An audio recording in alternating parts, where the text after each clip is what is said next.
Bom, primeiro, boa noite a todos. Eu tô de host aqui, tá? Fazendo uma ponta, porque a Rogéria não pôde participar. Mas antes de eu começar, eu vou apresentar a nossa palestrante do dia, a Deise, que é psicóloga, é mestre em psicologia, tem especialização em transtorno do espectro autista, análise comportamental aplicada, em neuropsicologia. Vou dar uma parada, porque ela também está fazendo outra pós, né, dona Deise? É, E tem a formação em DBT. Ela não colocou no currículo dela que ela me enviou, mas ela também é supervisora, ela é professora, ela é psicóloga clínica, pouca coisa, graças a Deus. pouquinha coisa, umas coisas, e ela trabalha com neurodivergentes há muito tempo, né? Sim, 12, 13 anos já. E aí a gente estava conversando muito sobre essa questão dos laudos, né? De como os laudos estão vindo hoje, mais, e como, às vezes, para quem trabalha com neurodivergência, não sabem, né? Não compreende tão bem ali a questão dos testes, o que significam algumas coisas, o que a gente pode usar na clínica. E, graças a Deus, ela animou e trouxe para gente isso aqui. Então, agora eu vou passar para ela a fala. Muito obrigada, gente. Boa noite. É um prazer estar aqui. Eu vou tentar falar um pouquinho, né, em como interpretar e utilizar, então, os laudos de avaliação neuropsicológica na prática clínica, quando a gente fala da avaliação neuropsicológica de pessoas neurodivergentes, né? É óbvio que esse é um tema muito extenso, né, para um encontro, mas eu vou começar bem no básico mesmo, porque eu vejo que muitos psicólogos formados e até estudantes de graduação chegam ao fim da sua graduação com pouca experiência em contato com testes psicológicos, o que faz com que, quando se deparem com um laudo, eles fiquem restritos ali ao que está na síntese, né, que é a parte final ali do documento que o laudo de avaliação neuropsicológica produz, né? Então, a tentativa aqui é desmistificar um pouquinho, né? Eu espero que seja útil para todo mundo. E aí você pode passar, por favor, Raine.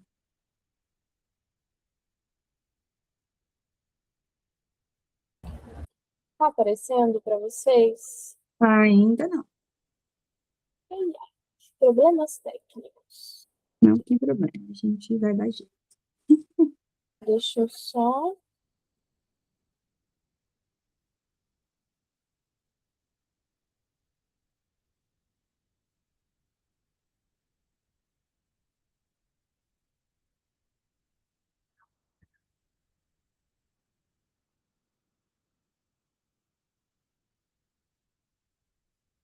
Isso vai acontecer novamente. Isso, agora sim. Bom, então vamos lá. O que a gente tem observado, né, é que o mercado atual tem valorizado a prática da avaliação neuropsicológica como uma ferramenta de diagnóstico. A avaliação neuropsicológica não é um serviço novo na psicologia, mas é um serviço que vem ganhando muito mercado em todas as áreas de diagnóstico. Então, cada vez mais os psiquiatras, os neuropediatras, né, os neurologistas, eles vêm buscando e solicitando esse tipo de avaliação, o que vem migrando o próprio mercado da psicologia dentro da avaliação psicológica, né? E agora, recentemente, com esse interesse das neurodivergências e o aumento das informações acerca das neurodivergências nas redes sociais, muitas pessoas têm, inclusive, pelo menos essa é a minha experiência de mercado aqui, onde eu trabalho, né? Eu sou psicóloga no Espírito Santo, vem, inclusive, às vezes, buscando uma avaliação neuropsicológica por livre demanda, sem a solicitação de um médico assistente ou de um psicólogo, exatamente movidos por esse movimento de informações da internet, né?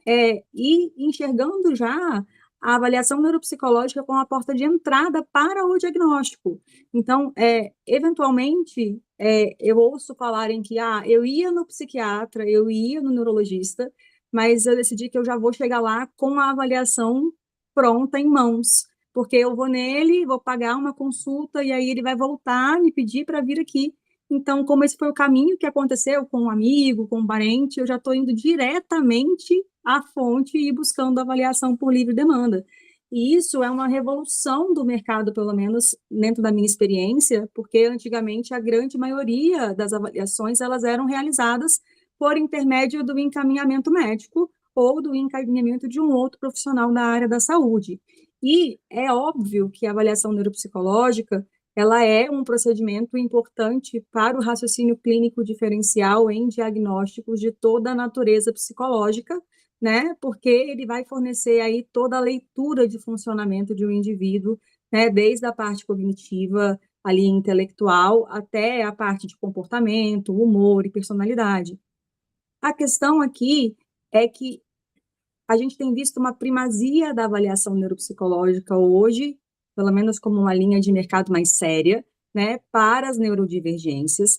E o que eu tenho observado, infelizmente, é que os profissionais eles não estão preparados para essa avaliação. E aí eu vou trazer aqui também, no próximo slide, uma crítica às limitações desse processo, uma vez que os instrumentos eles são psicometrizados numa velocidade lenta, né? Então, a gente tem aí um processo de validação de instrumentos que vai necessitar de tempo, de estudo, de coleta de dados, como deve ser um processo científico, mas que vai gerar uma defasagem no processo de utilização desses instrumentos pelo olhar de quem já está dentro da área da avaliação, né? Então, isso acontece porque o diagnóstico das neurodivergências, ele é cheio de complexidades e nuances que surpassam qualquer teste psicológico. E aí, eu não sei se alguém aqui é neuropsicólogo, né? Mas a verdade é que o mantra da diagnóstico em neurodivergências é que ele é clínico, né? Por quê? Exatamente porque não existe nenhum instrumento que tenha a capacidade, a sensibilidade para o diagnóstico de uma neurodivergência. E aí a gente vai ter um dilema. Por quê? Porque a maioria dos instrumentos neuropsicológicos, eles não são validados ainda, e ainda estão sendo feitos estudos sobre a necessidade de normas específicas para pessoas neurodivergentes.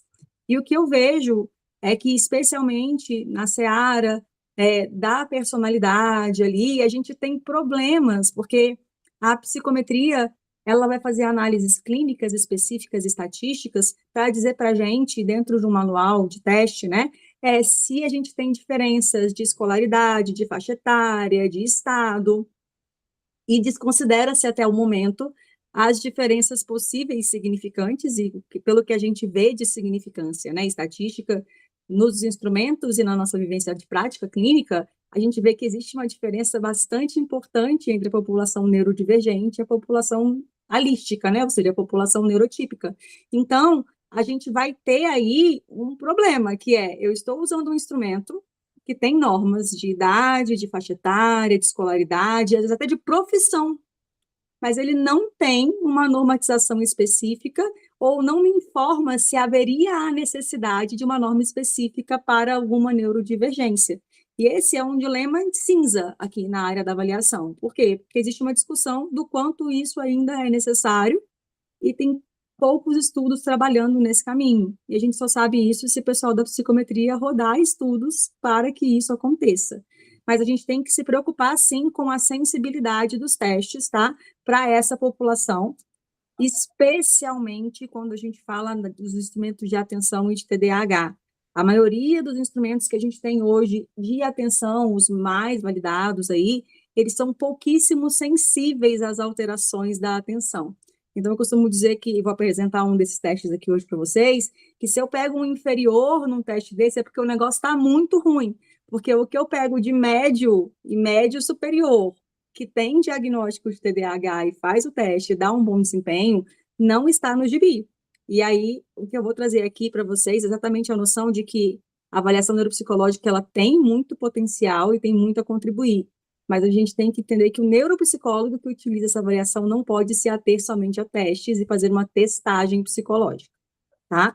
Então, por quê? Porque quando você vai avaliar uma pessoa neurodivergente, você vai se deparar com inconsistências nos resultados.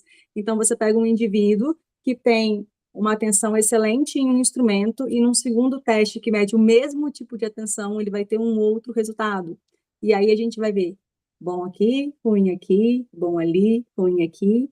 E aí, se você não tem um raciocínio clínico para unificar esses dados, você pode incorrer em ignorar a existência de uma neurodivergência, porque somente um teste ou outro não aponta uma dificuldade ali na testagem propriamente dita. Pode passar. Então, como a gente está falando de avaliação neuropsicológica, eu trouxe aqui 4 conceitos muito básicos para a gente falar sobre eles, já que eu vou apresentá-los, né, nos slides. Então, a gente tem aí nos instrumentos de avaliação os pontos brutos, e eles são exatamente o número de pontos que o resultado obteve naquele teste. Então, num teste de vocabulário, por exemplo, de inteligência, ele tinha 30 opções de palavras para definir e ele acertou 23. Então, o ponto bruto dele vai ser 23 pontos. Okay? Então, é a pontuação propriamente dita, sem nenhum tipo de trabalho desse dado. O ponto ponderado, ele já vai ser o ponto trabalhado e filtrado dentro da norma do teste. Cada teste vai ter a sua forma de ponderar pontos. E por que isso é importante? Porque, às vezes, você vai ver um psicólogo que vai colocar ponto ponderado em um teste e ponto ponderado em outro teste. E aí, se você não sabe o que é um ponto ponderado, você vai olhar 15 e 15 e vai falar, então ele teve um desempenho igual nesses dois. E isso não é verdade, porque o ponto ponderado, ele pode ser diferente de um teste para o outro. Então, o que é confiável para a gente em termos de interpretação? Nós, psicólogos, que pegamos um teste ali, uma avaliação de um cliente que chega no nosso consultório, observar os percentis. Por quê? Porque os percentis é a medida estatística que diz para a gente aonde o nosso cliente se localiza numa linha de 0 a 100. Então, se você pega um percentil 60, isso quer dizer que o seu cliente ele performou igual a 60% daquela amostra, ou seja, pessoas daquela faixa etária com aquela escolaridade. Ele pontuou igual ou acima, então, junto com esse 60%, e pior que o restante, que são os 40%. Ok? Então, é como eu costumo dizer que se eu colocasse 100 pessoas numa sala da mesma faixa etária, com a mesma idade, né, com as mesmas condições de escolaridade, e aplicasse um teste, a gente colocasse eles em filinha indiana, o percentil te diria em que posição dessa fila essa pessoa está em relação a desempenho, ok? E aí, junto ao percentil, normalmente a gente vai ter a classificação, que vai ser o médio superior, o médio inferior, o superior, muito superior, inferior, limítrofe, deficitário, e aí elas são muito importantes, mas eu acho importante a gente frisar que elas também não são padronizadas. Então, muitas vezes, o percentil, eu vou mostrar um instrumento desse aqui para vocês, tá? O instrumento média é 50, né, gente? A média é o meio. 50 seria o percentil médio clássico. E aí, tem instrumento que de 25 a 75% de percentil a pessoa está dando a média. E aí, olha o tamanho dessa média, né? Recentemente, acho que foi você, né, Raine, que me mandou uma linhazinha de um teste psicológico e falou assim, mas isso aqui é médio, porque isso aqui era para ser médio inferior. E aí o que eu respondi foi, 30, acho que era 30, né? Seria médio inferior, mas a gente vai ter que entender que se o teste te diz que 30, na classificação deles é média, então é média, e eu não posso, eu mesma, psicóloga, alterar isso, porque em outra nomenclatura isso seria médio inferior ou inferior, ok? Então, ele é confiável, mas ele é confiável dentro do manual do teste. Muitas vezes quem não trabalha com isso não sabe. Então, ou você vai ter que tentar achar essa informação em algum lugar, mas cada um vai ter uma classificação diferente para os percentis. Então, se eu fosse falar, olha para um número, eu sempre falaria, olhe para o percentil, porque essa é a informação mais próxima de uma amostra de igualdade que você vai encontrar dentro de uma avaliação neuropsicológica. Pode passar. Bom, e aí, a avaliação psicológica, e eu coloquei a avaliação psicológica mesmo, ela é uma ferramenta interventiva, né? E muito me incomoda esse posicionamento da avaliação diagnóstica hoje, porque as pessoas têm tratado a avaliação como um processo de dizer sim, não, tem, não tem, não é, né? E, na verdade, o nosso próprio conselho de psicologia, né? Imagino que todo mundo aqui deva ser psicólogo, né? Ele diz que a avaliação psicológica ela é uma ferramenta de intervenção. E aí, a gente vai ter que entender que lá o nosso conselho, ele regulamenta, inclusive, que nós, e aí eu estou falando neuropsicólogo aqui, né?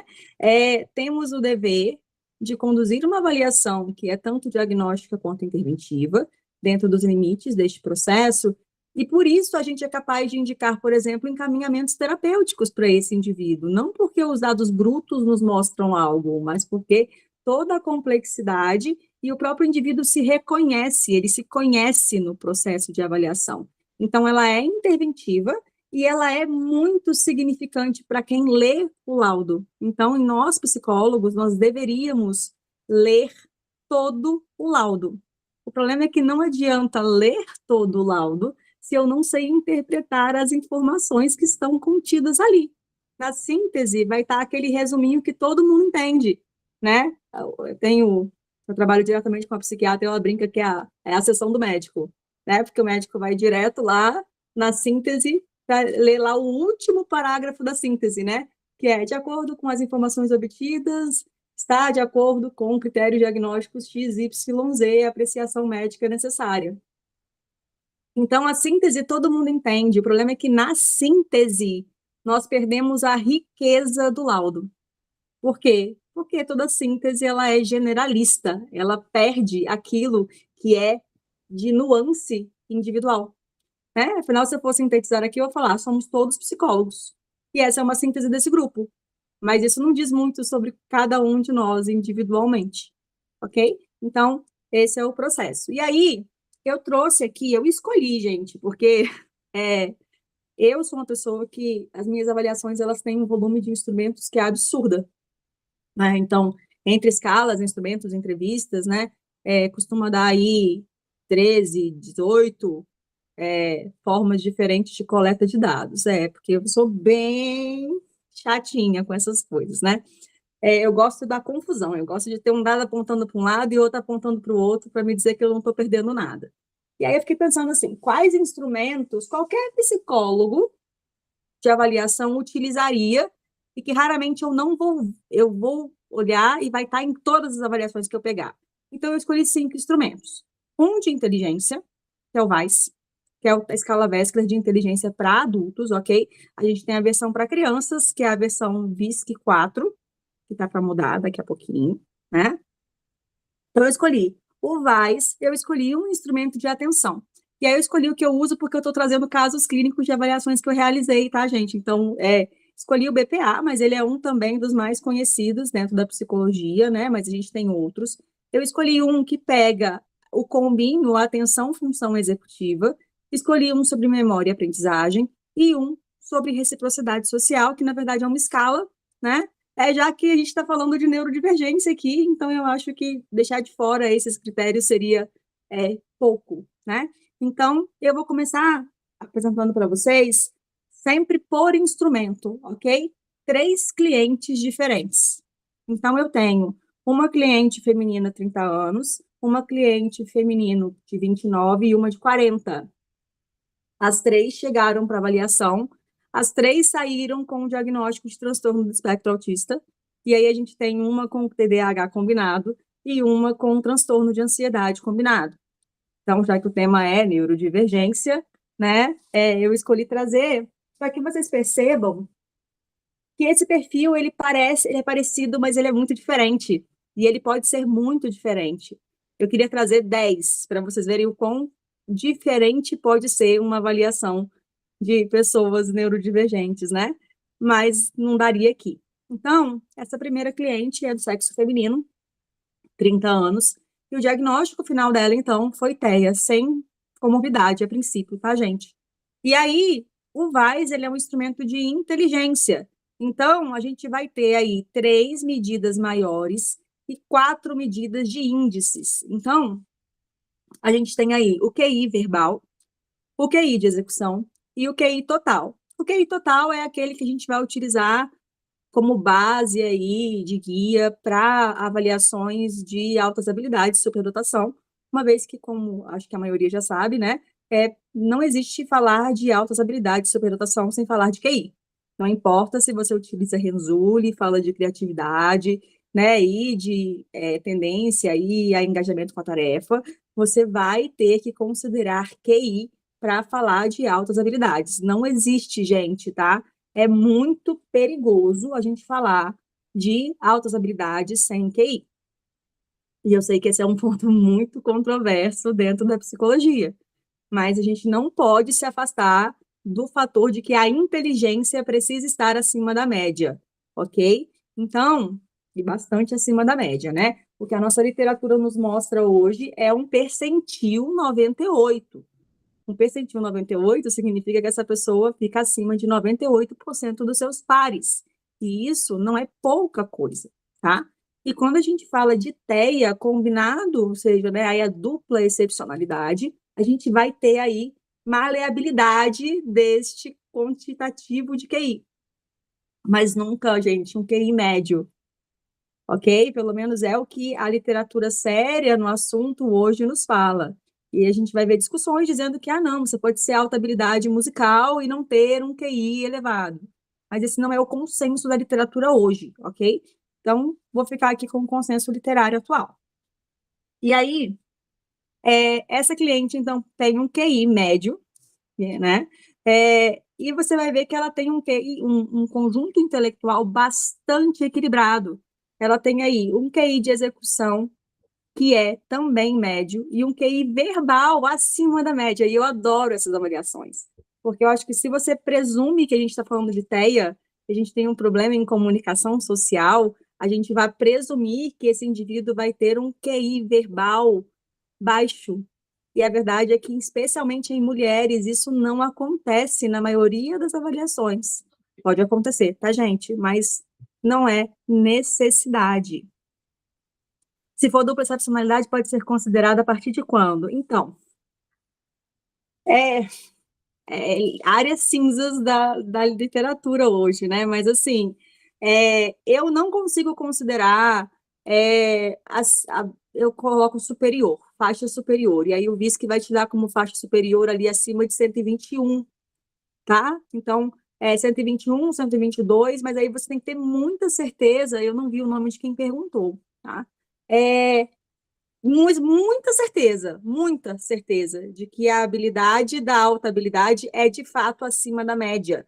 E aí a gente tem um problema em entender o que é acima da média aqui. Porque acima da média não é você ser bom em algo, é você ser bom a ponto de você se destacar dentro dos melhores, ok?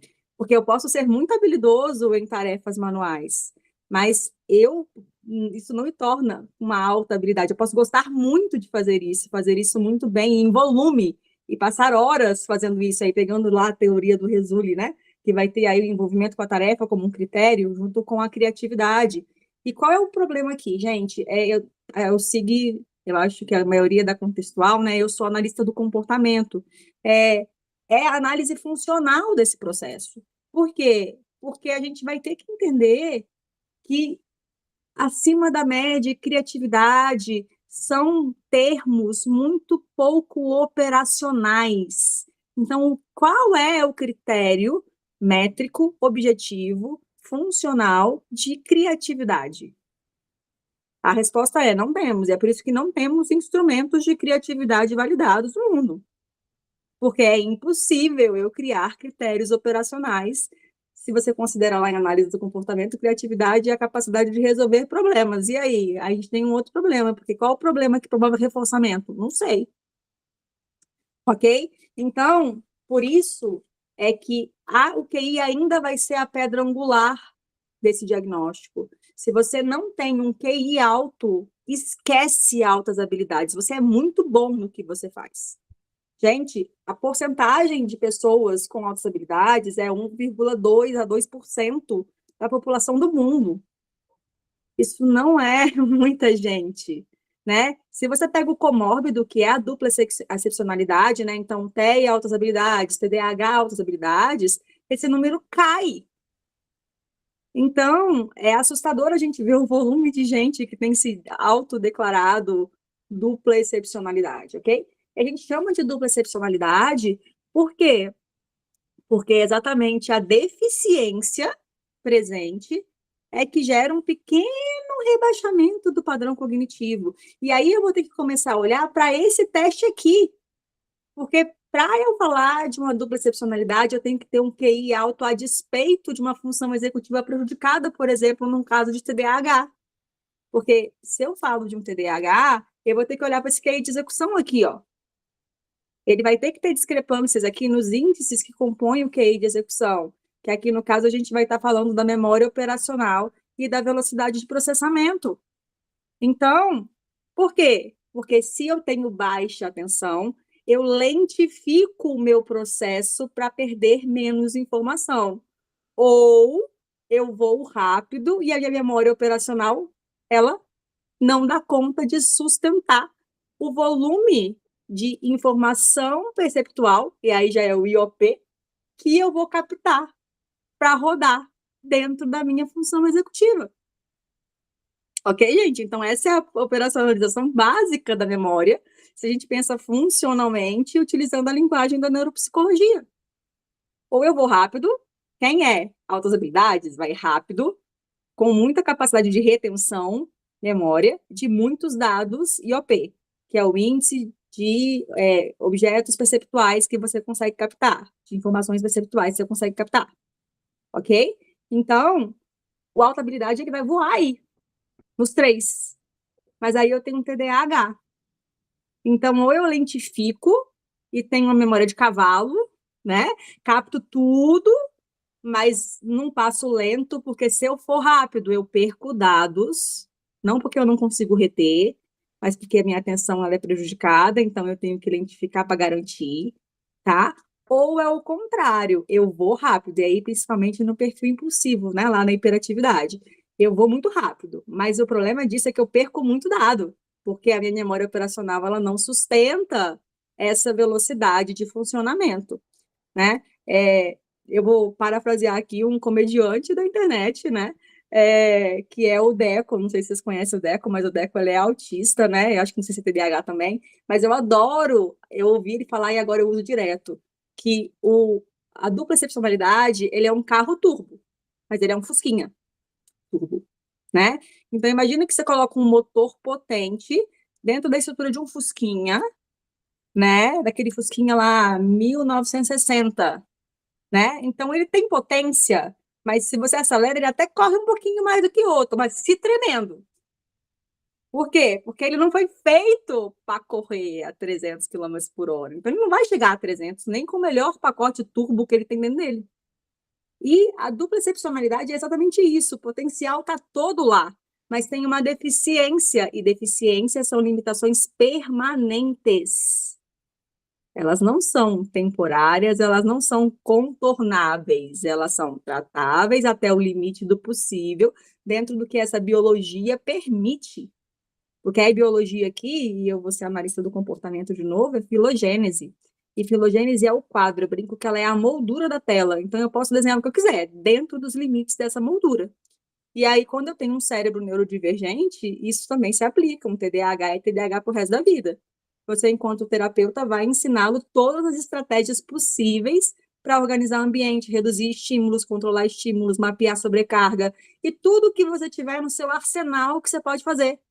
Mas ele ainda vai ter dificuldade em memória operacional. Não importa o que você faça.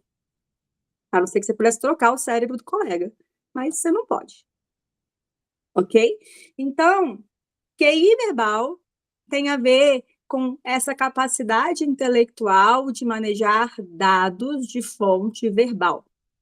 O que é fonte verbal? O que são estímulos verbais aqui, gente? Tudo que não é natural, né? Eu sou analista do comportamento sempre.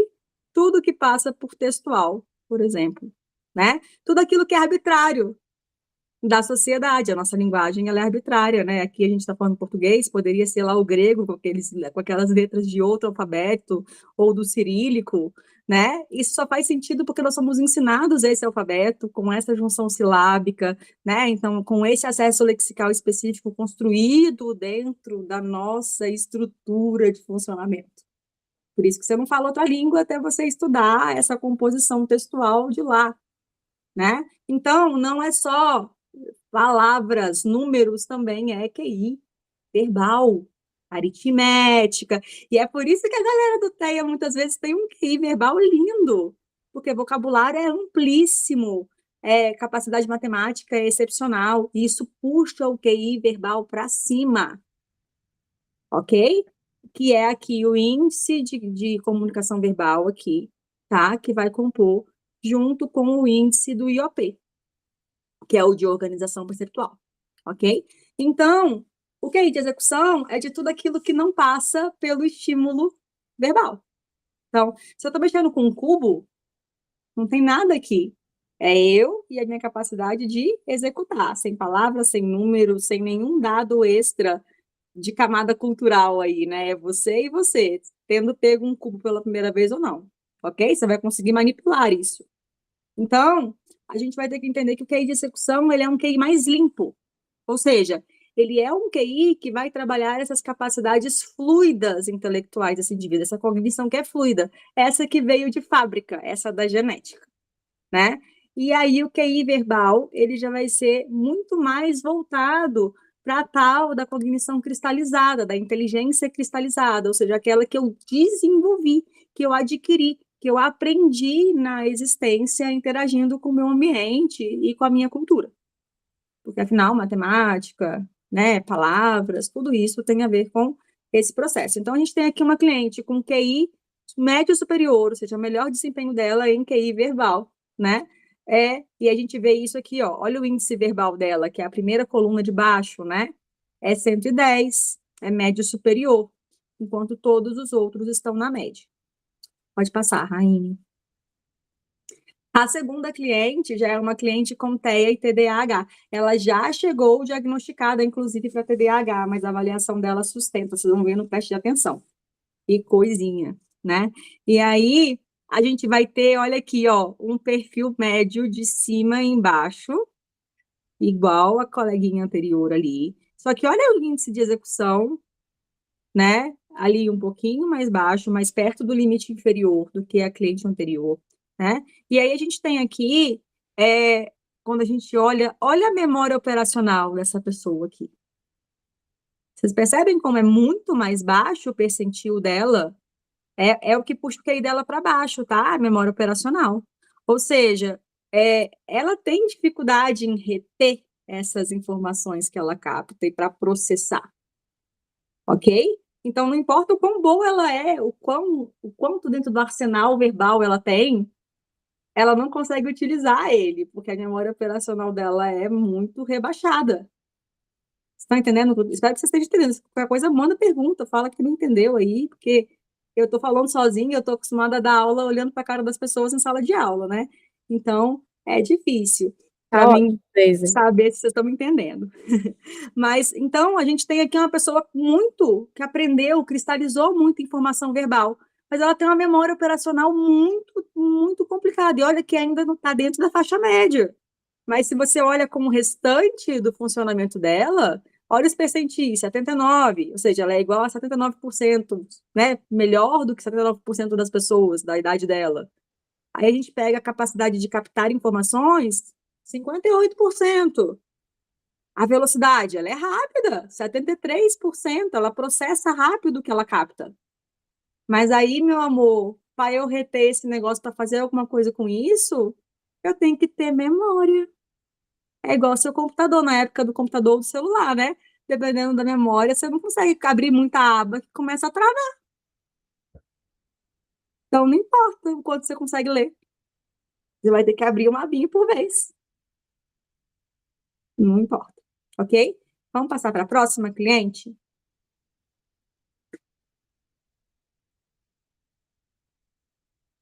Não passou aqui ainda não, que é a de Não, 29. peraí. Ok. Mas pode ser o lag da conexão também. Vamos.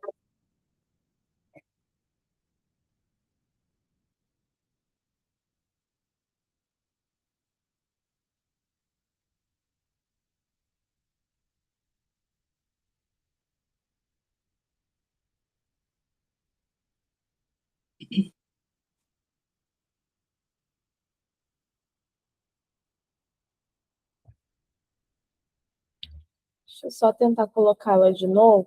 Aham.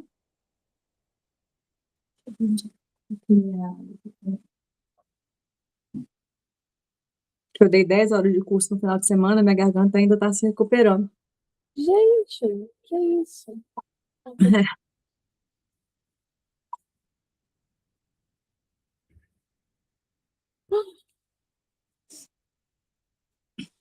Daisy, eu não sei o que aconteceu.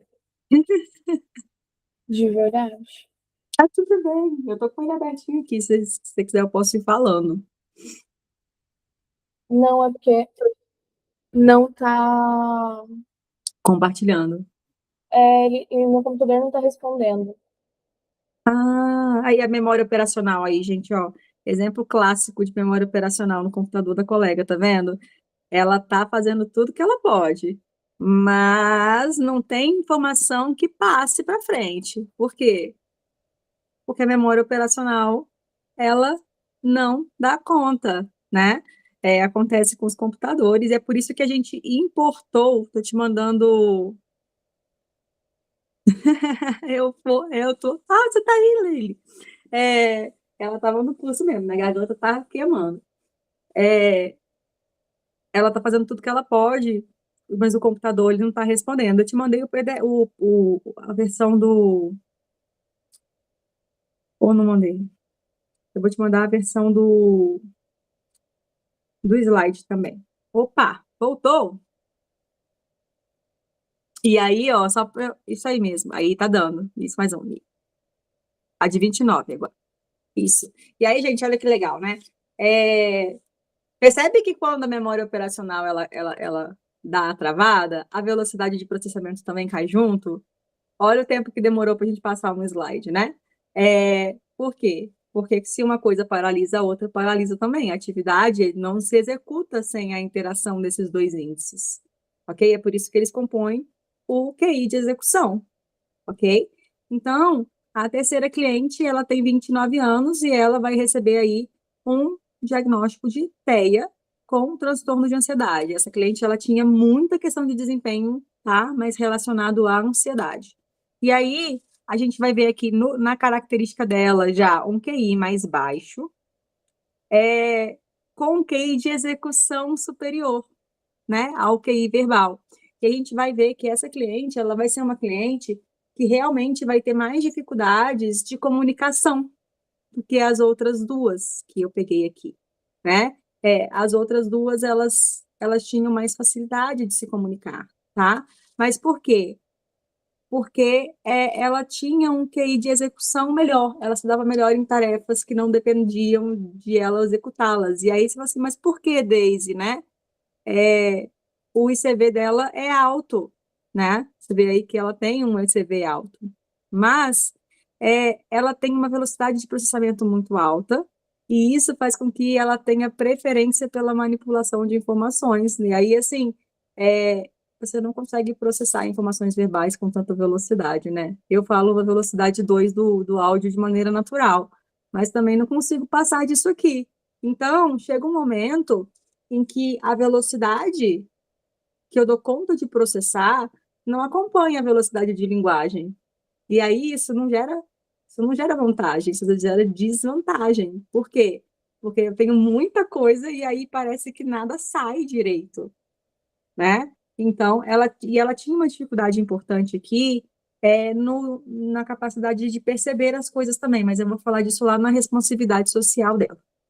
Pode passar, eu vou falar só mais um pouquinho do VAIS, porque o próximo slide ele tem uma listinha para gente, porque eu acho que a gente leva as coisas muito no QI, né? E o VAIS, ele vai muito além desses índices, por isso que eu falo para vocês lerem o laudo, né? Porque é daqui que a gente vai ter muitas coisas de aplicabilidade terapêutica. A gente vai ter como essa pessoa, ela tem diferença do auditivo e do visual. A gente sabe que tem muitas pessoas neurodivergentes com questões de processamento auditivo central. E aí a gente vai observar aqui que, às vezes, em atividades que foram feitas, que dependiam dessa via auditiva, a velocidade cai, né? Ou seja, o desempenho cai. A gente tem aqui a velocidade da atenção visual dividida, a gente vai conseguir ver memória de trabalho, a gente vai conseguir falar de cognição e de percepção social dentro do VISC e do VAIS. Então, quando a gente pega ali as atividades que vão falar de compreensão, né, e de arranjo de figuras, que são 2 testes que, se o neuropsicólogo for cuidadoso, ele vai falar sobre essas tarefas no laudo dele, né, eles são tarefas que dependem pesadamente da cognição social desse indivíduo. Por quê? Eu vou dar só um exemplo, né? O que você faz quando alguém derruba uma carteira na rua? Essa é uma pergunta de um teste de compreensão. Você encontra uma carteira na rua, o que você faz? E percebe que você depende massivamente do seu aprendizado das regras sociais para te dizer, para me responder corretamente essa pergunta? Você pega, você passa reto, você entrega para alguém? Você abre a carteira, você não abre. Você faz o que com isso? Né? Então, isso vai resvalar na cognição social desse indivíduo. Então, às vezes, você vai ver uma pessoa com QI verbal maravilhoso, vocabulário maravilhoso, semelhanças maravilhoso. E aí, quando ele vai chegar nesses testes que tem nuances sociais, o desempenho dele começa a cair. E isso diz para você que ele tem dificuldades de percepção e que você vai ter que trabalhar regras sociais, porque são regras sociais muito básicas. Então, se chega no ponto dele cair aqui nesse teste, meu amor, a sua intervenção com ele em regras sociais, em perceber o que é adequado em contextos, tem que ser massiva, porque não são coisas difíceis aqui que são apresentadas, são coisas do nível do que eu acabei de falar para vocês, né? E a gente vai ter aqui também, e esse eu adoro, que é o raciocínio verbal versus o raciocínio não verbal, né? Porque a terapia, ela é muito suportada pela nossa capacidade verbal. Não estou falando aqui da comunicação social recíproca, não, ok? Eu estou falando aqui de falar, de usar vocabulário, né? E quantos dos nossos clientes têm um tato prejudicado, né, de coisas básicas até aí um tato de emoções, né, ou seja, de saber perceber aí, né, por causa da lixitimia, o que sente e dar nome para aquilo que sente, né? E aí, gente, não adianta a gente pegar um indivíduo com muita dificuldade de raciocínio verbal e querer que a terapia dele seja uma terapia fluida, sem suporte visual, não vai ser legal para essa pessoa. Não vai ser bom para ela, ok? Então, eu já tive vários clientes meus que falam, você é a primeira psicóloga que eu consigo ficar na terapia. Porque eu não faço perguntas demais, eu faço perguntas mais fechadas, eu reduzo o volume de informação que essa pessoa tem que manipular. Se esse é o perfil dela, ok, gente? Porque, pelo amor de Deus, não estou aqui reproduzindo estereótipos. Ok? Tem pessoas que são hiperléxicas dentro da neurodivergência.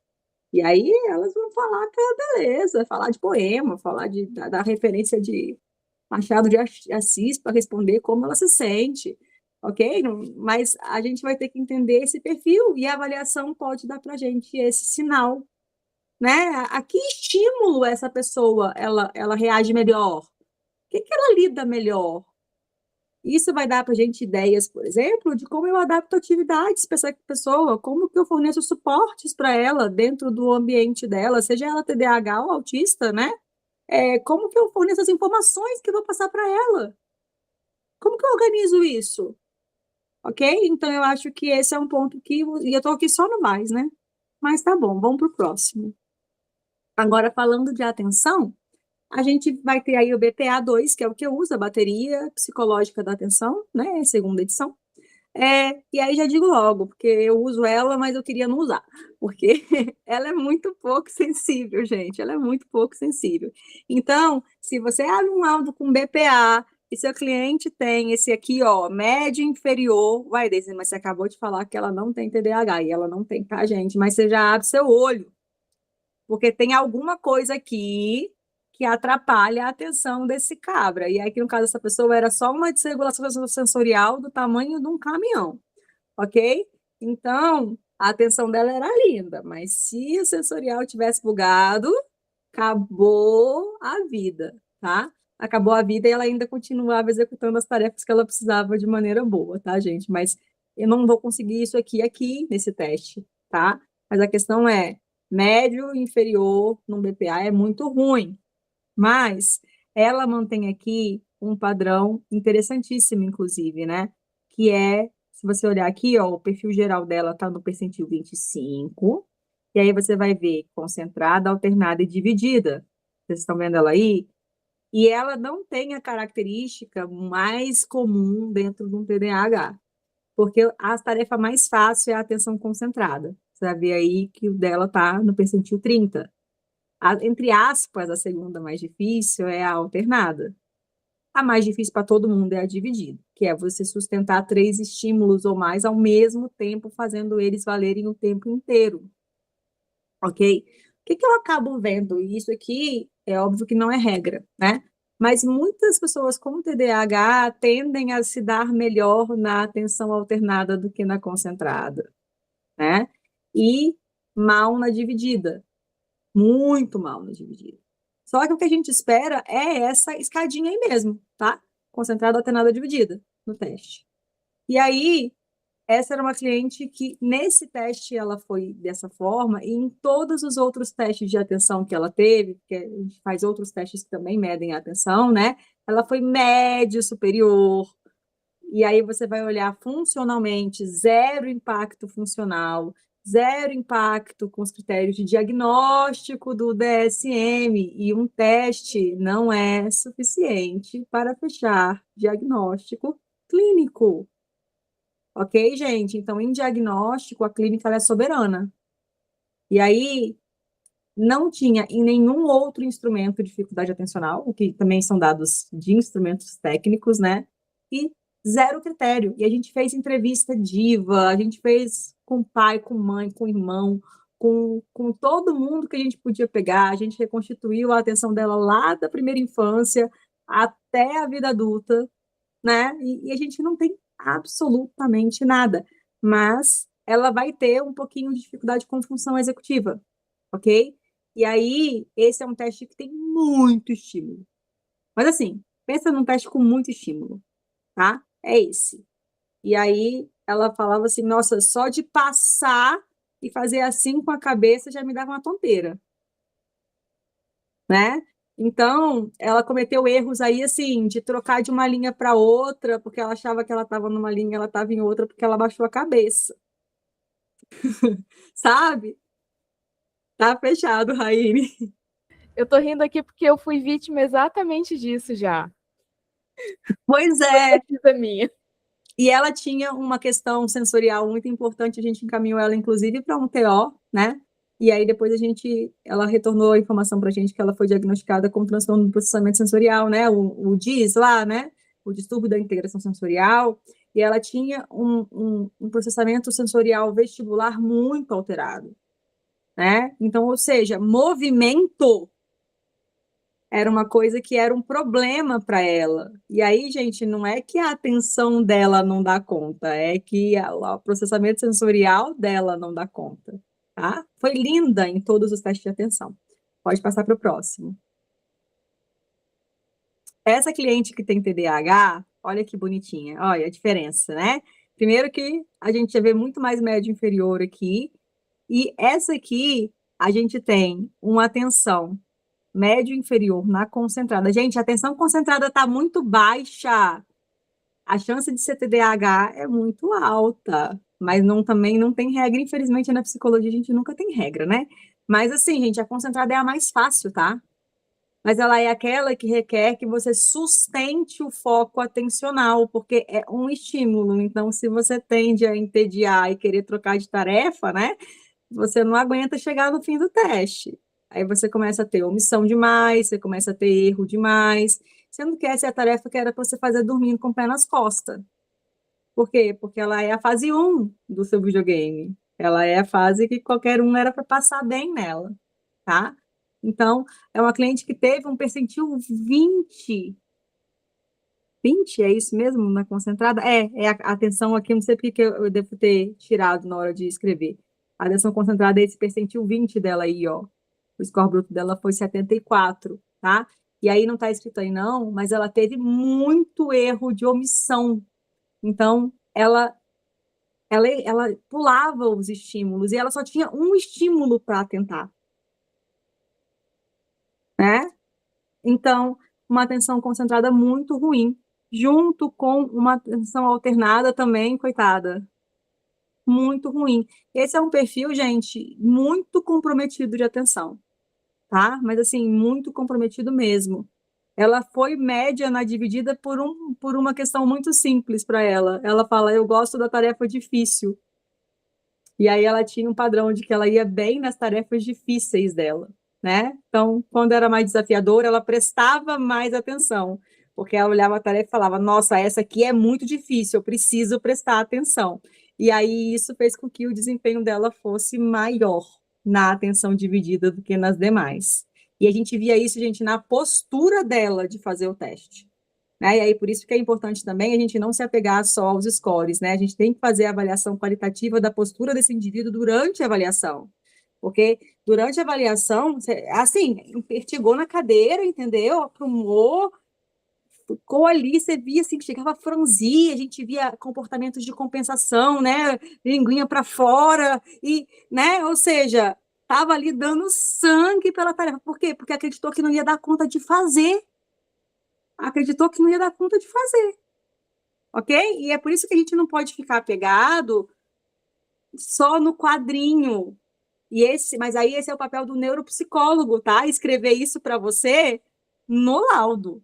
Ele tem que justificar para você no laudo dele por que esse cliente teve um desempenho, se tem algo além da tarefa que você não pode ver na tabela, que você tem que estar atento.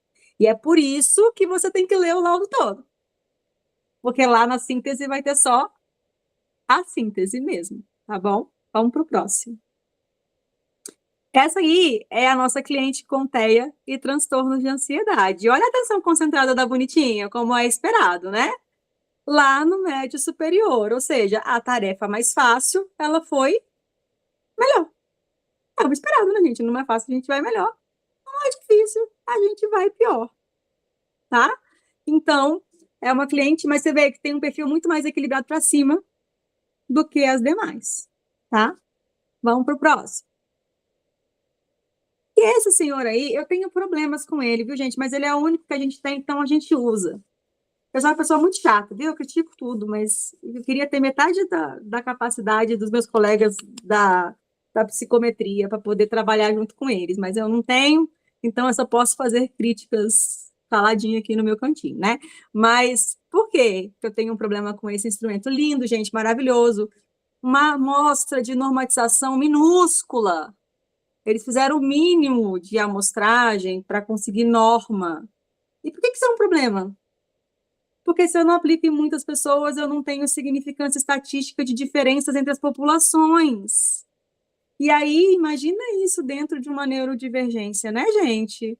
Então, isso é uma informação que só quem lê o manual sabe, tá, gente? Não tem como, não tá em lugar nenhum para a gente ver, tá? Então, eu estou fazendo uma crítica aqui enquanto neuropsicóloga nesse momento, tá? Mas é um teste maravilhoso, no sentido de que a proposta dele é muito interessante. E esse é aquele teste, olha só, olha o percentil aqui, eu não vou falar do resultado ainda não. Tá vendo aqui, ó, de referência, 5 a 25 é médio inferior, e aí, daí para cima, meu amor, é média. Para sempre, até os 75. Ok? Então, mas eu não posso mudar, por quê? Porque é assim que o manual diz que tem que estar no laudo, então é assim que vai estar no laudo. E eles falam que isso tem um motivo para ser, é que eles só querem detectar dificuldades clínicas significativamente relevantes. Ok? Então, eles estão preocupados mesmo em separar o joio e o trigo. Ok? E aí, a gente vai ter aqui, então, o indivíduo ele faz 4 atividades nesse teste. Eles vão chamar de uma tarefa de leitura, uma tarefa de contagem, uma tarefa de escolha e uma tarefa de alternância. Um ponto importante aqui, o acesso lexical para esse teste tem que ser bom. Por quê? Porque ele é um teste que tem números, ok? Só que ele não tem números escritos. No teste de contagem, são coisinhas que você tem que contar e dizer o número. E aí, cada vez que tem um número de uma forma diferente. Então, olha a função executiva, como é que vai sofrer nesse teste, gente. Né? Porque eu não estou falando, tem lugar que o número vai estar escrito. Tem lugar que o número que vai estar escrito é diferente do número que tem dentro. Então, é um trabalho de função executiva, assim, mais intenso para esse indivíduo, ok?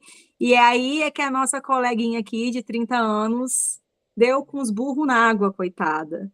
Porque olha a flexibilidade dela, lá embaixo. É uma medida que eles dão ponderada depois, tá? Ela é inferior, ok? Olha, abaixo de 5% do percentil. E se eu estou diante de um quadro que tem 5 flores e eu tenho que falar a palavra 2, eu não vou conseguir fazer esse procedimento, porque são 5 trem que tem ali. Como é que eu vou falar 2? Ok? Então, ela foi mal na leitura, na contagem, na escolha, ela foi pior, mas quando chegou na alternância, que ela tinha que fazer inibição da função executiva, né? Ela tinha que inibir uma tarefa e fazer a outra, ela foi muito mal, só que olha só, ela foi muito mal, mas ela foi melhor no processo de inibição do que nos processos de flexibilidade, o que mostra pra gente que a inibição dela, a função executiva dela na inibição do estímulo até funciona, mas a rigidez cognitiva dela é tão grande que não adianta ela saber inibir, ela vai travar do mesmo jeito. Ok? Então, esse é um teste muito interessante. Eu gostaria muito que a gente tivesse um manual com uma normatização melhor e que ele já viesse atualizado com uma normatização para neurodivergentes. Porque eu fico pensando, isso aqui é dentro da população neurotípica barra não sabemos quem fez esse teste, né? Então, imagina que legal que seria se a gente tivesse uma amostra por idade para neurotípicos e para neuroatípicos, né? Uma vez que a gente nem sempre avalia uma pessoa que vem sem diagnóstico, às vezes a gente avalia alguém que já vem diagnosticado com uma neurodivergência. E aí a gente teria uma normatização, inclusive, mais justa, porque às vezes a pessoa não é tão ruim de leitura, contagem e alternância, né? Ela só é ruim de flexibilidade. E isso derruba todo o score do teste dela. Todo. Destruiu o teste da pobre coitada, tá? Vamos para o próximo. E eu adoro isso, porque vocês vão ver um perfil de TDAH melhor do que o perfil do TEA. Por quê? Porque a vida tem dessas coisas. Olha o perfil da pessoa. Mas aí, gente, olha a leitura da colega. Leitura inferior.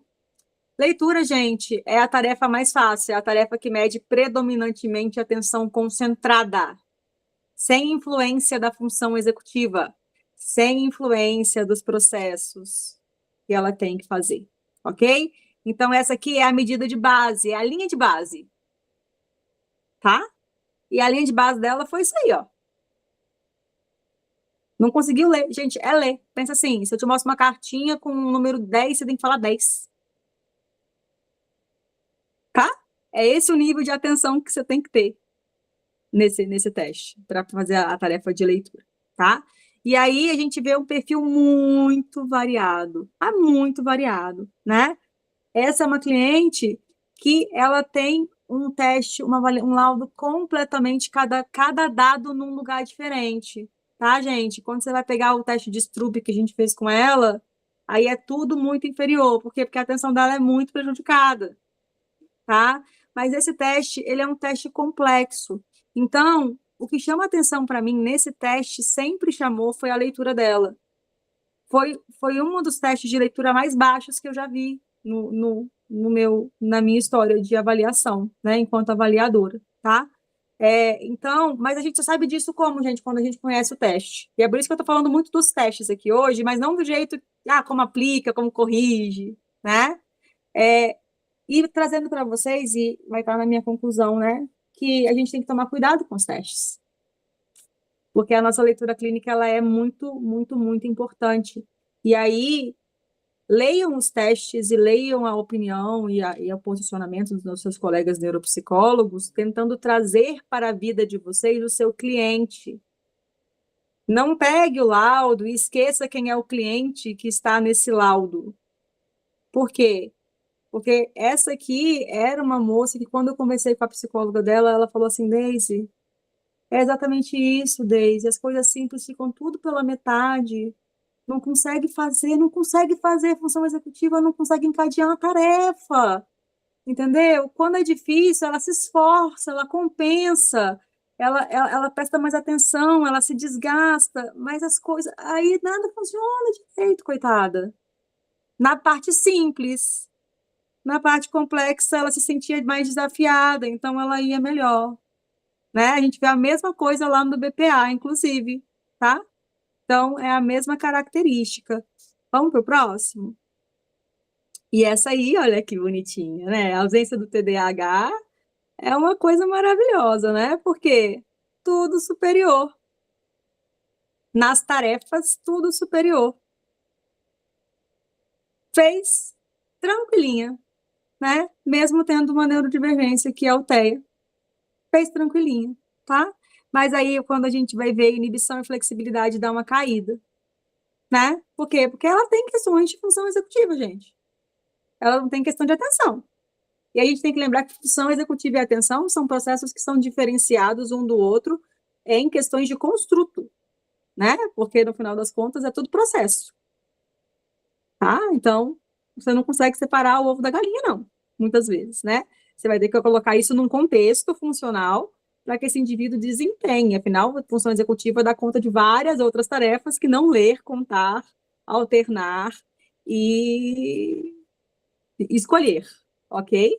Então, a gente vai ter várias outras questões aí, né? Senso de moral, moralidade, tudo isso vai passar ali pelos processos do lobo pré-frontal, tá? Em função executiva.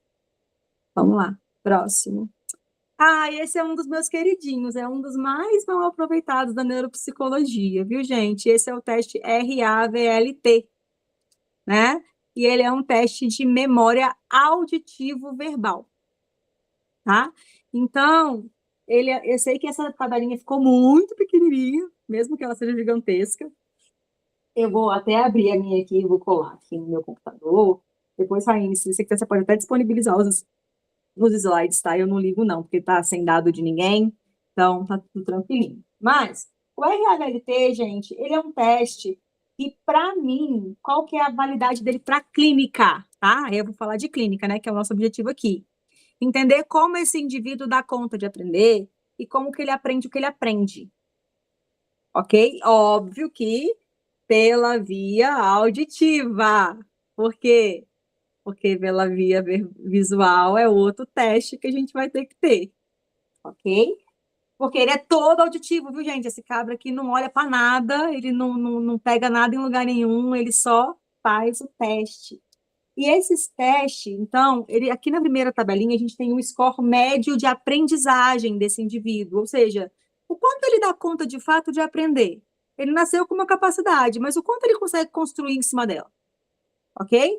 Então, essa primeira cliente está aí com o score 51 percentil, entre 50 e 75, estou lendo porque eu sei que não dá para ler no slide, classificação média, ou seja, dentro do esperado, dentro da capacidade global de aprendizagem.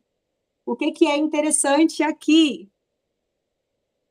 A gente vai ter, na segunda linha, aprendizagem ao longo das tentativas. Ou seja, se eu vou repetindo, fica mais fácil, eu aprendo à medida que isso se repete. E aí o desempenho dele foi 75% de percentil, médio superior, ok? Só que a velocidade de esquecimento desse indivíduo deu dentro da média. Não esquece de mais nem de menos, mas esquece, ok? E aí, aqui vem o que eu gosto muito desse teste, que são as últimas duas linhas.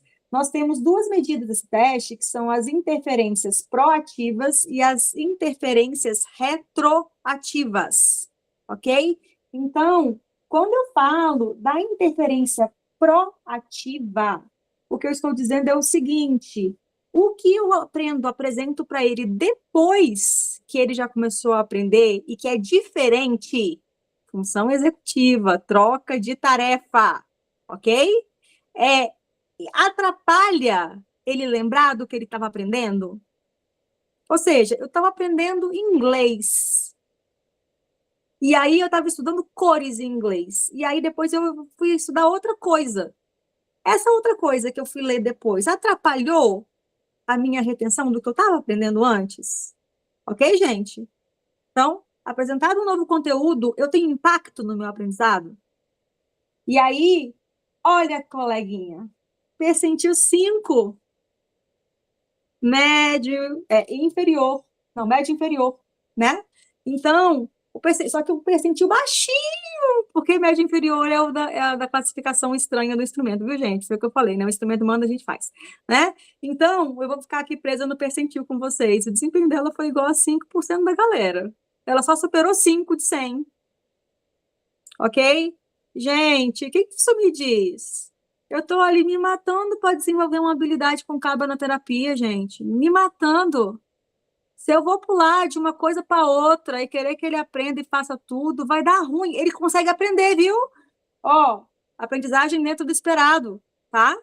Mas esse é um cliente que eu vou focar em uma coisa por sessão, uma habilidade por vez com esse cara. Ainda mais na terapia, que é voz mesmo, né? Fala, né? Você fala, ele ouve, vocês conversam e elaboram, ok? Porque às vezes você está trabalhando, você fica 30, 40 minutos a sessão fazendo um negócio maravilhoso, mas aí você quer fazer uma pinceladinha no da semana passada. Não é mesmo? Só para reforçar? Para fazer manutenção? Não precisa ter manutenção, não fiz. Você só cagou a pobre do processo do colega. Ok, gente? Então, eu amo esse teste. Porque ele disse à professora, inclusive, como que ela pode organizar a vida dela? O que ela faz? E olha, eu não estou falando com TDAH aqui, não, estou falando de um TEA. Tá? E aí, a interferência retroativa é o contrário. Olha, é o efeito do A6 sobre o A5. Ou seja, que são a sexta apresentação do mesmo conteúdo em relação à anterior. Ou seja, eu consigo repetir quanto? Quanto que é o meu limite que eu dou conta de repetir a mesma coisa antes que eu desista desse rolê e sature da informação? Ok? Então, se eu tenho um indivíduo aqui com interferência retroativa mais prejudicada, não é o caso dessa pessoa, então aqui ela se beneficia da repetição, ok, gente? Aí, não é à toa, né, Teia, né? Se não se beneficiasse da repetição, coitada. Ia ser um perfil muito prejudicado pela vida, né? Mas, ok, gente, a gente vai ter aqui um indivíduo que dá conta da repetição. Então, esse cara aqui, eu posso bater no martelo só com ele a sessão inteira, que vai dar bom. Mas uma pessoa que tem dificuldade nessa, eu tenho que saber até quando eu vou repetir, eu tenho que dar um tempo. E aí, se ele tem problema nos dois, eu vou ter que dar um tempo e usar a última parte da sessão para amenidades, para elencar informações sobre um novo tema, ao invés de eu focar em ensinar habilidades para ele nessa segunda parte, ok? Vocês estão entendendo, gente? Então, essa é o quanto eu dou conta de sustentar, de repetir, de desenvolver, de construir numa passagem de tempo aí de meia hora, 40 minutos, que é o tempo do teste, inclusive, tá? Então, esse é o caminho. Vamos para a próxima cliente, por favor. Isso. E aí, olha só, o TDAH tá aí, né, gente? Médio inferior, de cima embaixo, tá? Por que, gente? Porque o TDAH atrapalha, pelo menos em tese, atrapalha a aprendizagem, né, gente? Se eu tenho um transtorno de déficit de atenção, eu vou tender, né? A não ser que exista muita compensação e muita capacidade cognitiva envolvida nesse processo, e quando tem, isso é compensado aqui, tá? Mas lembra que nenhum desses meus clientes é altas habilidades? Estão lembrando disso, né? Ninguém tem QI acima da média aqui. Eu fiz isso de propósito, porque senão eu ia estar trazendo para vocês muita variedade de dados conflitantes, e eu acho que não seria tão útil para a gente pensar juntos aqui, né? Então, tudo está aí no médio inferior. Tudo, ok? E tudo equilibradíssimo, olha esse perfil, tudo no percentil 25. Significa que o negócio aqui é o seguinte, a atenção atrapalha a aprendizagem auditiva. Acabou. Tem mais nada. Porque você percebeu que não teve variação? Repetir ao longo do tempo não adiantou. Novo dado em relação ao dado antigo não mudou, mudou nada. Não mudou nada. Ok? Então, ou seja, temos uma dificuldade aqui que vem do TDAH. E aí a gente vai ter que trabalhar bastante esse TDAH na terapia. Tá? Vamos para o próximo. E aí o próximo aqui, que é a minha TEA com transtornos de ansiedade, a gente tem tudo na média, tudo bonitinho como tem que ser dentro do esperado, tá? O percentil, inclusive, dela é assim, ó, 50 no geral, 50 ao longo das tentativas, 50 em velocidade de esquecimento, e aí, na interferência proativa, 75, e é bom, tá, gente? Ou seja, ela não tem dificuldade com interferências, tá? Das informações. Mas ela tem dificuldade de interferência retroativa, ok? O que significa que também chega uma hora que satura. É só isso que significa, viu? Chega uma hora que satura. Atrapalha a aprendizagem? Não. Mas chega uma hora que satura, tá? E essa aqui é aquela cliente que tem baixa flexibilidade cognitiva, vocês estão lembrando dela, né? Então, também se empurrar demais, não tem nada a ver com esse teste, mas eu estou usando a outra informação, né? A gente tem um problema. Afinal, vocês vão ter que integrar tudo isso, tá?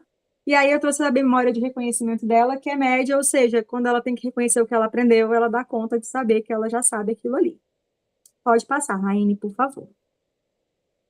Bom, não precisa nem falar porque deu TEA, né? Mas responsividade social, né? Esse é o SRS-2, é considerado padrão ouro para diagnóstico. Tenho problemas com esse teste também,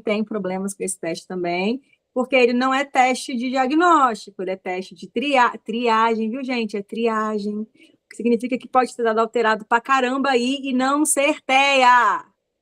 O próprio manual do instrumento nos diz isso, não estou inventando, não precisei nem procurar artigo mais avançado, ok?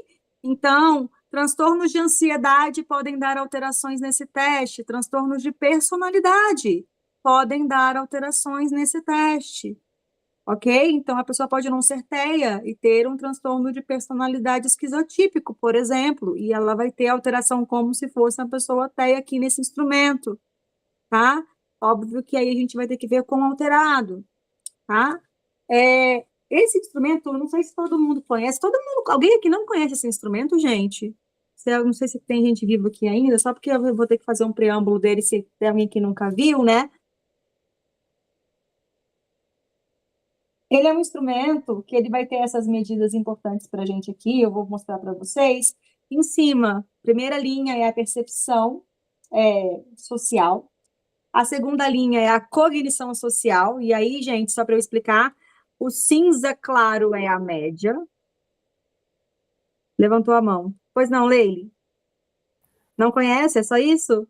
Não conheço e tem como dar um zoom na tela? Será Que eu que mudei tem? para o notebook, mas mesmo assim eu não estou conseguindo Esse aqui não vai enxergar. dar, ele é bem pequenininho mesmo. Ah, tá bom. Mas eu vou disponibilizar. Esse é o laudo, o próprio aplicativo da correção gera esse gráfico para a gente, tá? Tá. Então, Show, feio assim, obrigada. coitado. Mas no meu laudo tem a tabela, mas a tabela é tão grande que não caberia aqui do mesmo jeito. Então, a primeira linha, Leliane, é a percepção social. Ou seja, como que esse cara dá conta de perceber, de notar? Lembra lá do IOP? Índice de operação perceptual. Se o cara lá atrás deu um problema aí, ele vai ter problema para perceber qualquer coisa. Não é só o social, não. E aí a gente vê um negócio desse aqui alterado e fala, TEA. Mas se ele tem problema para perceber tudo, então o social, que é mais sutil, também vai dar ruim, vocês não acham? Porque se eu tenho dificuldade de perceber aonde está a chave que está em cima da mesa, imagina se eu vou conseguir perceber que alguém levantou a sobrancelhinha por 2 milésimos de segundo porque estava de sarcasmo para cima de mim. Né? Então, ok, gente? É por isso que a gente não pode ler isso separado, nunca, tá? Mas, ok, a percepção social. A segunda é a cognição social. E olha como é que está alterado. Tá quanto mais para a borda do quadro aqui, à direita, mais comprometido é, ok? Cognição social está aí em alteração intensa, tá? Não é moderado, é grave de cognição social aqui, ó. É esse biquinho que faz no primeiro gráfico, para fora, assim, um biquinho de papagaio que faz aí. Cognição social, né, gente? A capacidade que não tem a ver com intelectualidade, não vai ter a ver com o QI dessa pessoa, tá? De aprender regras sociais, normas sociais, internalizar conceitos que vêm de fonte social, que são todos arbitrários, inclusive, né, gente? Porque muda de cultura para cultura, de comunidade para comunidade, de grupo, microgrupo para macrogrupo, dentro de uma mesma cultura, tá? Embaixo aqui, nós temos a comunicação social, em seguida, a motivação social, embaixo, padrão restritos e repetitivos, e, penúltima linha, comunicação e interação social. E, por último, score total, ou seja, a média desse negócio aqui. A gente viu que ela está tudo bonitinho, mas o que é importante dizer aqui, gente? Comunicação social dela está melhor, está mais perto do cinza claro, ok? É a terceira linha aqui, ó, quando faz o biquinho de papagaio e volta, né? A comunicação social dela está melhor do que a comunicação e a interação social, ok? Porque significa que ela tem dificuldade em dados da interação social, puxados pela cognição social dela, que é prejudicada. Entre esses dois, quando a gente pensa em TEA, comunicação e interação social vale muito mais do que a própria comunicação social em si, ok? Opa, desculpa. Então, eu tenho no segundo quadro um heterorrelato, tá? É uma medida de validação. O problema é que a pessoa que fez essa entrevista, ela não tem o maior contato possível com essa pessoa não tinha uma boa rede de suporte, ok? Então, o que acontece é uma mulher, e aí a gente tem que lembrar disso, ok, gente? Uma mulher adulta, feminina, TEA, professora, né? Lida com pessoas, deu conta de fazer faculdade, que você olha para a cara dela e fala o quê? Não tem cara de autista, né? Ok? Inclusive, o primeiro psiquiatra que ela foi falou para ela que ela olhava no olho demais e que ela falava muito bem e que ela era professora, então não tinha como ela ser autista. Então, se tinha uma coisa que ele tinha certeza, era que autista ela não era. O único diagnóstico que ela teve, viu, gente? TEA, tá? Então, o ideal é que a gente faça mais de uma medida de heterorrelato, quando é assim. O problema é que nem sempre tem quem faça.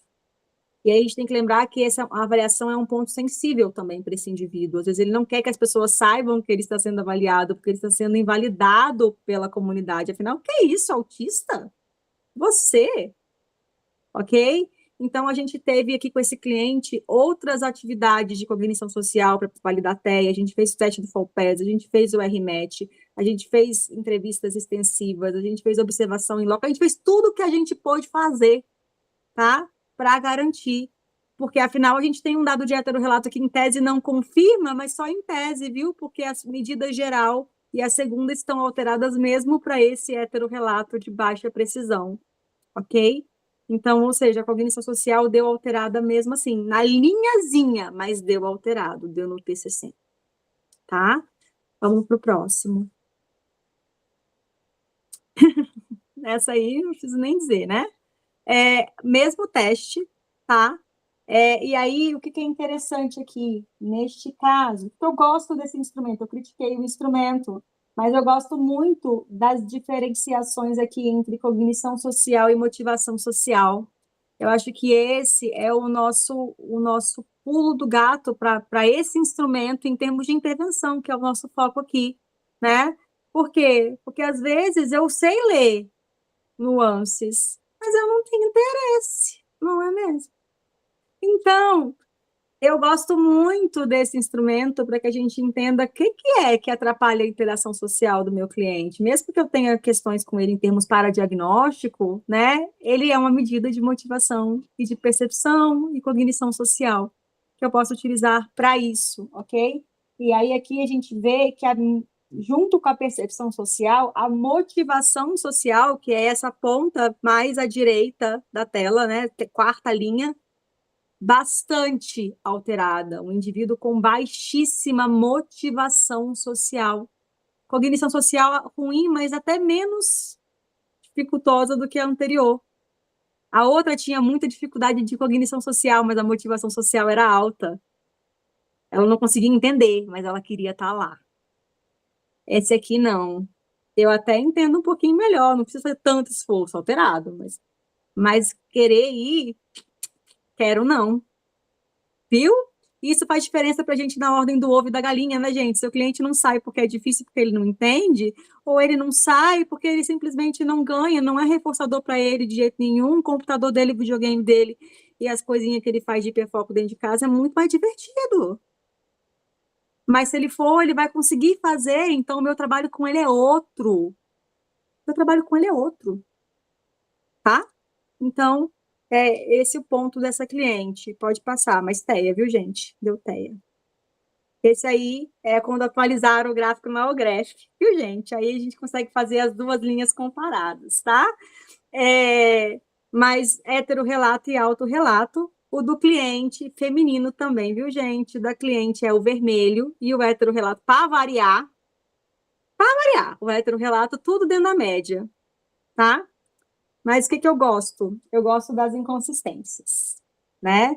Então, quando eu pego assim, e eu já sei que os dados clínicos fecharam o diagnóstico para o TEA, eu venho aqui e começo a olhar o quê? O que esse cliente passa para o mundo e o que ele tem dificuldade? Certo? Porque o heterorrelato é o que ele passa para o mundo, é o que o outro consegue ver ele fazendo, tá? Então, olha só, ela parece perceber socialmente bem, ela parece ter boa cognição social, só que a comunicação social dela não é boa. Quando a gente foi ver, eu não apresentei aqui não, mas a habilidade social era baixinha, baixinha. Sabe aquela pessoa que é meio grossa? Meio torta? Então.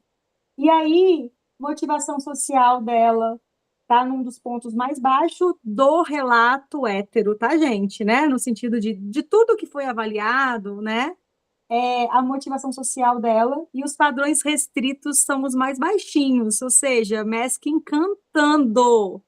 Porque se você olha aqui, gente, é esse aqui de baixo, terceira linha de baixo para cima, que no heterorrelato tá para menos e no autorrelato tá para mais. Então, eles estão fazendo esse desenho aqui, ó, ali. Ou seja, padrão restrito aqui é alto, mas a compensação também é altíssima, porque ninguém percebe que faz, que tem, tá? Então, é para isso que esse instrumento serve quando a gente pega, gente, um instrumento como clínico, tá? A gente olha para essas coisinhas bobas que às vezes não vai estar no laudo, mas que a gente pode olhar com um olhar de pera.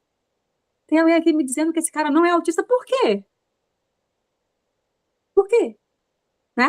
Então, a gente está falando de masking. Pode passar. Era responsabilidade social. Então, gente, falei muito, né? Mas para concluir, e assim, como eu falei, eu uso 16, 18, né? Então, eu poderia falar de tantos outros, né? Mas é importante a gente se utilizar das informações terapêuticas. Nossa, se você conhece seu cliente melhor do que ninguém, tá? Como bússola para a leitura dos dados do laudo.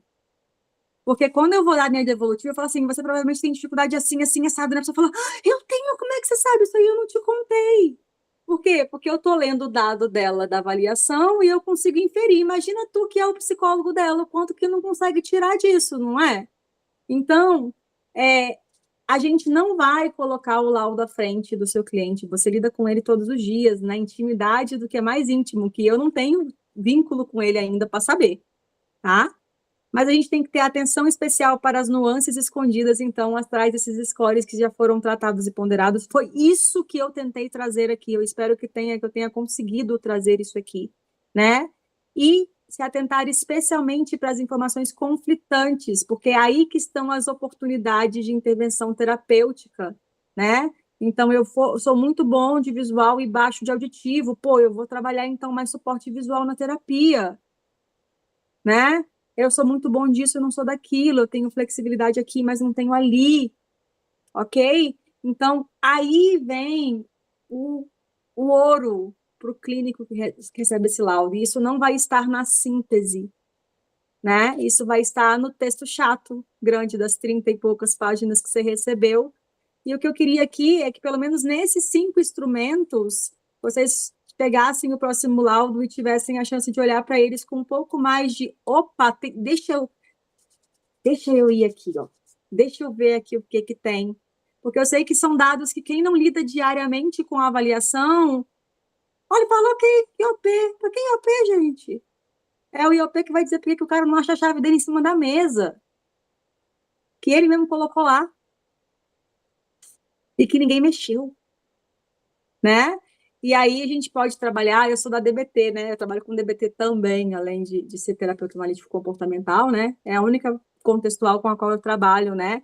Mas aí eu lido muito com a habilidade de observar, né? Lá da ficha 1 da DBT, né? Observar, descrever, participar, né? Por quê? Porque ali vai estar um ponto, se o seu cliente tem dificuldade de IOP, você tem que ensinar ele a ver.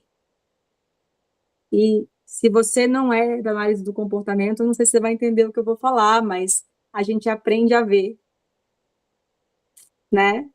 A gente olha, ver é um processo aprendido, né? Então, eu queria agradecer a paciência de vocês, viu? Espero que tenha sido útil. Eu fiquei com muito medo de não ser, mas é isso. Se tiverem alguma dúvida, eu estou à disposição. Tá tudo aí.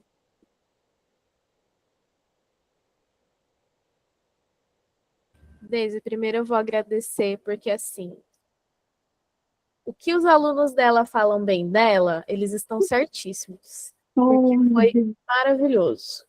Fico muito feliz Muito ao ver. obrigada. Melissa tem que participar.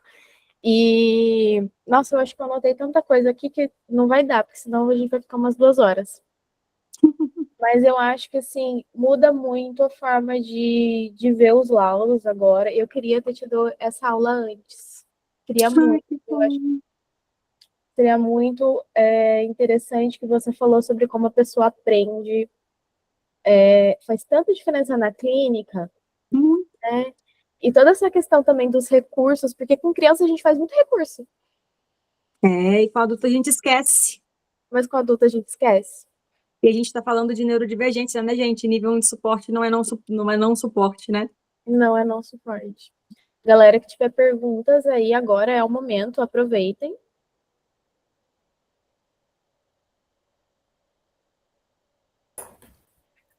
Acho que eu vou fazer uma, então.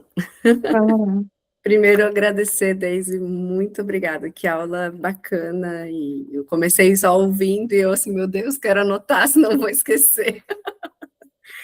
E aí, acho que gostei muito do que você falou sobre flexibilidade, você estava falando do FDT, e fiquei aqui pensando também, apesar de ser um teste com críticas, o quanto ele é um instrumento que traz esse dado da rigidez e o quanto ele pode ser uma dica para a gente também ficar atento para uma possibilidade do TEA, principalmente nas pessoas com essa zona cinzenta aí entre o nível 1 e um não nível 1, né, o que seria algo mais limítrofe aí da condição.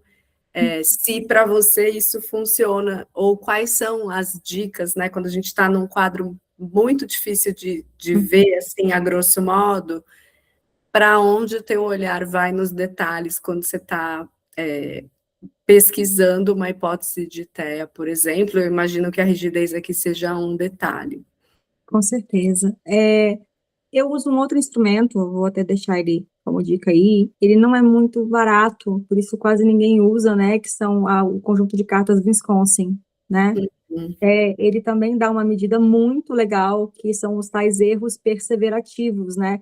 Na verdade, eu acho que o Wisconsin, eu queria muito que fizessem um estudo dele só para TEA. Por quê? Porque eu acho que ele todo é de percepção de regra social. Você vai mudando a regra e a pessoa tem que entender que a regra mudou sem você dizer nada para ela e ela tem que se adequar à regra e continuar indo, né? E aí o que a gente vê muito no TEA e com pessoas com baixa flexibilidade cognitiva, né, que não é uma característica só do autismo, né, um aumento muito grande dos erros que perseveram, né, por quê? Porque eu brinco que a flexibilidade ela é um exercício de mover montanhas, né? Ou seja, não é que não move, é só que é muito difícil sair de um lugar para o outro, né? É muito difícil tirar de um lugar para o outro, né? Então, quando eu vejo isso em testes, em medidas, né? O que eu tento fazer, na verdade, é aprofundar ao máximo a qualidade dos meus dados clínicos qualitativos, né? Então, fazer o maior número possível de entrevistas, né? E de perguntar, não das entrevistas estruturadas, mas de perguntar exatamente aquilo que vai me dizer da rigidez, que é a rigidez aplicada ao core ali do autismo, né? Porque às vezes a pessoa ela não é rígida para muita coisa, mas muda uma roupa dela de lugar sem falar com ela para ver o que acontece, né? Alguém come a lata de milho que ela pensou que ela ia comer quando ela chegasse em casa no jantar, Uhum. que você vai ver o nível de desregulação emocional que vem no processo.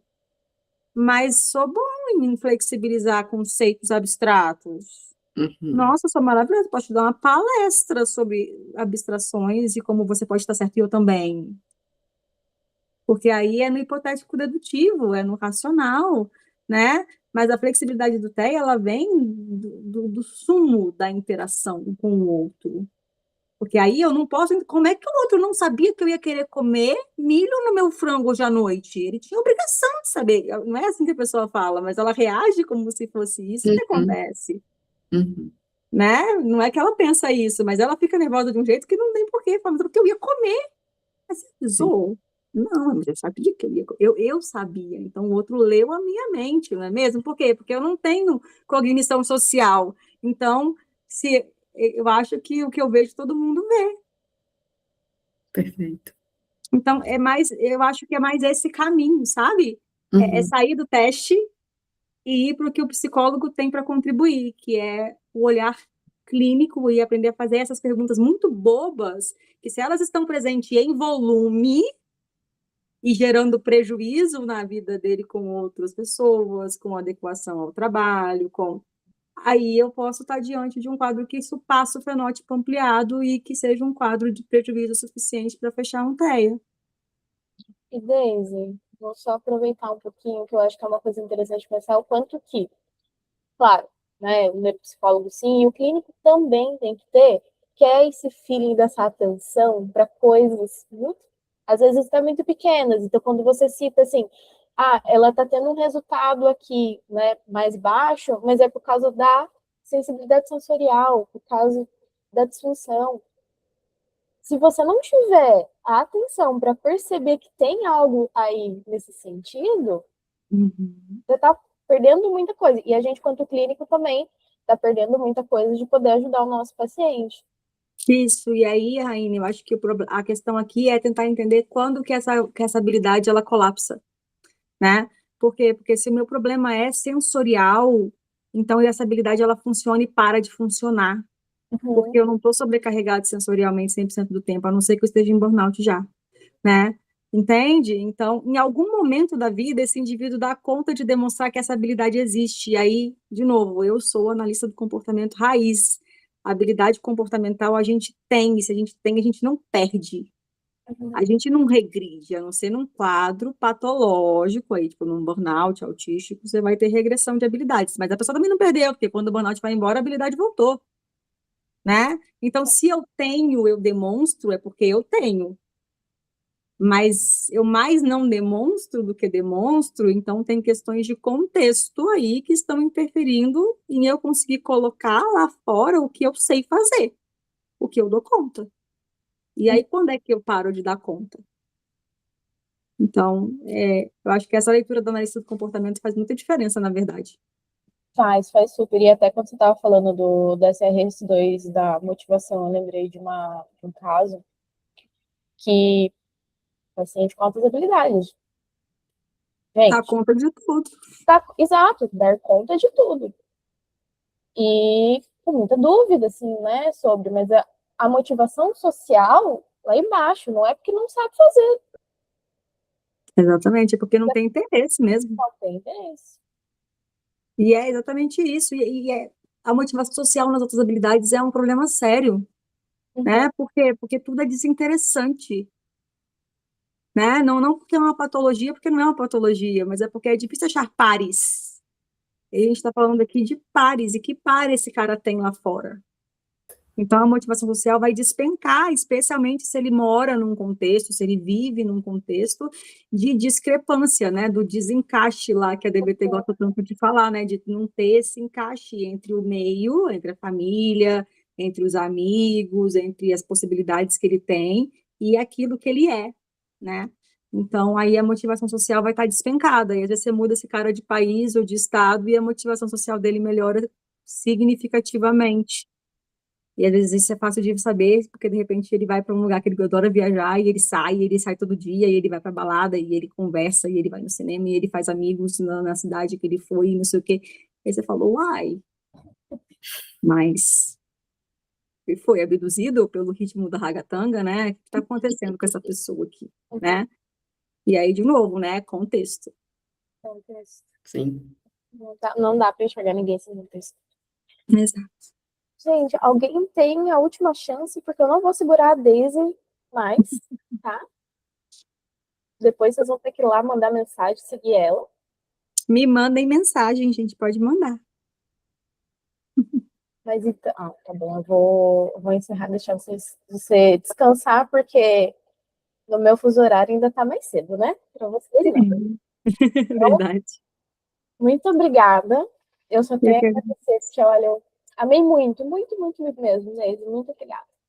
É isso, foi um prazer. Se Muito for feliz. útil, um dia aí desse eu volto. Muito obrigada por me receberem, foi um prazer imenso. Espero poder participar e ouvir as outras pessoas também, a partir de agora. E eu já estou chegando aqui agora devagarzinho. Espero poder aprender muito com vocês. Muito obrigada, gente. Boa noite. Tchauzinho, gente. Boa noite. Obrigada, tchau, tchau. Tchau, Carol. Prazer. Prazer.